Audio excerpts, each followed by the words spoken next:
නමෝ බුද්ධාය. ඉතින් ඔයාලා සතුටින් පරිස්සමින් ඇති කියලා මම හිතනවා. මම ලසිත් මල්ලි. ඉතින් මේ වීඩියෝ එක ගේන්න කියලා ආරාධනා කරන්නේ Life with Shania කියන YouTube channel එක කරන ආදරණීය උත්පල අක්කා. ඉතින් මම අද මේ වීඩියෝ එකකින් කතා කරන්නේ ශ්‍රී දළදා මාලිගාවේ වැඩ සිටිනා වූ උතුම් වැල්බෝධින් වහන්සේ හා මාහට වුණා වූ යහස්කම් ගැන. අපට අපගේ ජීවිතයට ප්‍රශ්න කරදර බාධක රාශියක් පැමිණෙනවා. ඉතින් ඒ වගේ මටත් අභියෝගයක් ආවා.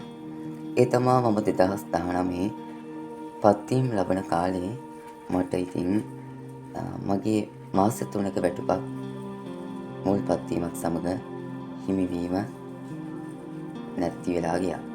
ඉතින් මේ මොහොතේදී මාහට සිහියට නැගුණා මේ වැල් බෝධීන් වහන්සේ ගැන, නැත්නම් ප්‍රාර්ථනා බෝධීන් වහන්සේ ගැන දළදා මාලිගාවේ වැඩ සිටින. උන්වහන්සේ ගැන කිව්වොත් අපි දන්නවා ශ්‍රී මහා බෝධිය අනුරාධපුරයේ වැඩ සිටිනා උතුම් ශ්‍රී මහා බෝධීන් වහන්සේගේ අංකුර ශාඛාවක් තමයි මේ රෝපිත වී තිබෙන්නේ. මේ පිහිටා තිබෙන්නේ දළදා මාලිගාවේ නාථ දේවාලය ඉදිරිපිට. ඉතින් මේ වැල්බෝධීන් වහන්සේට මම පුංචි ප්‍රාර්ථනයක් කළා. බාරයක් කළා.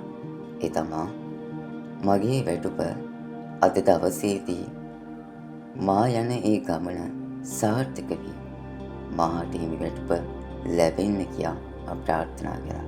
ඉතින් මේ ප්‍රාර්ථනය කරද්දී මම ප්‍රාර්ථනාවෙන් සිතාගත්තේ පොල්තෙල් බෝතලයක් උතුම් වූ බෝධීන් වහන්සේ සඳහා පහන් ආලෝක දාගන්න.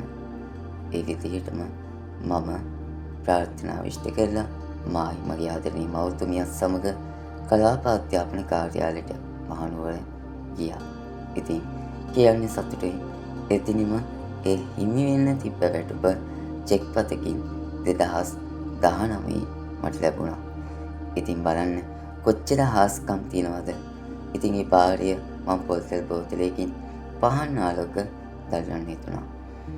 ඉතින් බලන්න අපිට තියෙන ප්‍රශ්න බාධක අපේ ලෞතර මාමෑණි සම්මා සම්බුදුරජාණන් වහන්සේ දේශනා කළේ ධර්මය කතරම් විශ්වාසිත. ඉතින් උන්වහන්සේ සියලු මරුන් පරදවා ලෞතර උතුම් බුද්ධත්වය ලැබූ ඒ ජය ශ්‍රී මහා බෝධියේ ශාඛාවක් වන ශ්‍රී දළදා මාලිගාවේ වැඩ සිටිනා උතුම් වැල්බෝධීන් වහන්සේ මට ඉතා පිහිට වුණා.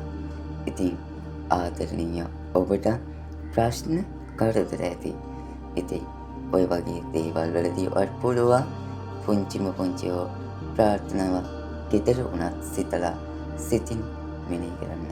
ඒ තමයි ඔබ මුලින්ම බුදුන් වඳින්න, බුදුන් වැඳලා ඔයාලට තියෙන ප්‍රාර්ථනාවන් ඒකාන්තයෙන් ඉෂ්ට වෙන්න කියලා ප්‍රාර්ථනා කරන. ඉතින් මගේ YouTube channel එක තාමත් වඩා subscribe කරලා නැත්නම් subscribe කරන්න. ඔබට like කරන්න පුළුවන්, comment කරන්න පුළුවන්. ඉතින් නැවත මම වීඩියෝ එකකින් එන්න බලාපොරොත්තු වෙනවා. ඉතින් මේ ආරම්භ කරපු මුල් වීඩියෝ එක ඔයත් නරඹලා ඔයාට තියෙන ඉෂ්ට කරන්න පුළුවන් ඒ බලාපොරොත්තු ඉෂ්ට කරගන්න මේ වගේ සිතින් ඔබ බාර වෙන්න පුළුවන්.